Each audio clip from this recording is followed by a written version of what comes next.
See, the fundamental thing is, what is there is not important. Whether there is comparison, jealousy, frustration, anger, hatred, what is there is not important. What is important is, do you look at it? And having looked at it, do you accept it? Let us say there is jealousy. So first you become conscious of the fact that there is jealousy. Most people are not even conscious of it. And having become conscious of your jealousy, which is causing a lot of pain, at the next level you accept the jealousy because that is there. It's a fact.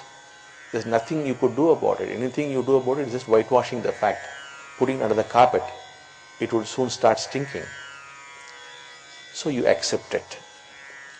Now, the moment you accept anything, whatever that is, that's not important, there is no wastage of energy.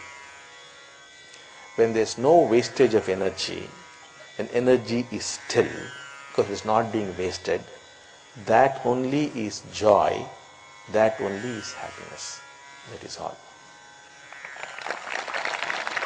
It does not depend on any condition, not the acquisition of a building or a car or whatever. That gives you pleasure.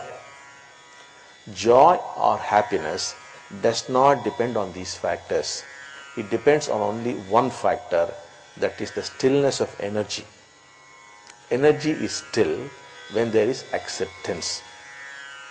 And before you accept, you must know it is there. So what is there is totally unimportant.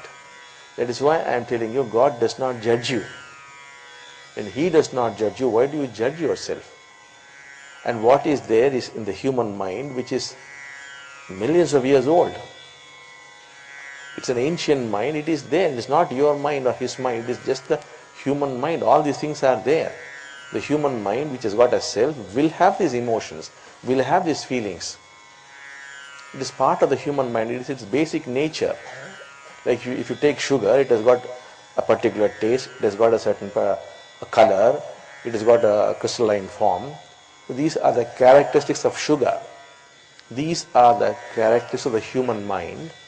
Certain aspects of the human mind are flowing through you, certain aspects of the human mind are flowing through him. There's nothing you can do about it, there's nothing you should do about it. All that you should do is, see, it is there. Yes, it is there. Embrace it because it is there. Be friends with it, accept it. And when you do that, all conflict ceases. When there is no conflict, energy is not wasted. And when energy is there, that only is joy and happiness. It's as simple as that. It is no use doing some pranayama, doing this thing, that thing. These things, of course, have their own effect. But then again you are going to get into conflict, and again the problem is going to start. It could give you temporary relief. If you want permanent relief, you must learn not to struggle with yourself, which means to accept whatever is there. When God is not judging you, why should you judge yourself? Whenever you confront these things, whether it is fear or anger or lust or whatever that is, they start telling you a story. Once the story is told, there's no more problem. You must wait till the story is complete. So this lust now began to explain itself to him. What was the story? This person was doing theoretical physics. Later on went on to become one of the world's top physicists. He hated experimental physics.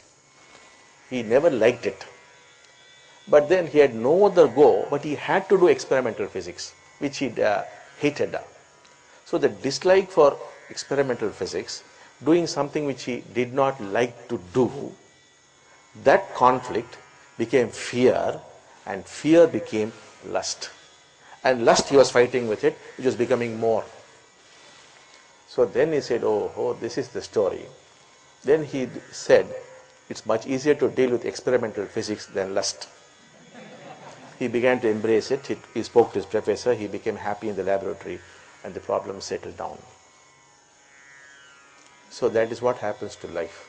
You have to confront, accept, then it will tell its story, and you become free.